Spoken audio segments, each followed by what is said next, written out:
2024 সাল যাওয়ার সময় দয়া করে আমার জীবন থেকে সব কষ্টগুলো নিয়ে যেও। 2025 সালে আমাকে একটু হাসতে দিও।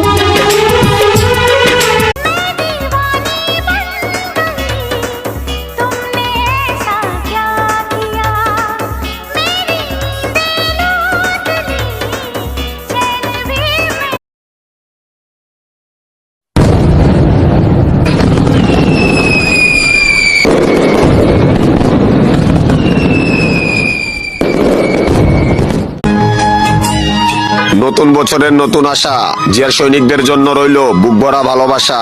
হে জিয়ার সৈনিক, হ্যাপি নিউ ইয়ার। 2025 সালকে স্বাগতম। স্বৈরাচার সরকার শেখ হাসিনার দিন শেষ, প্রেসিডেন্ট জিয়াউর রহমানের সন্তান তারেক রহমানের বাংলাদেশ।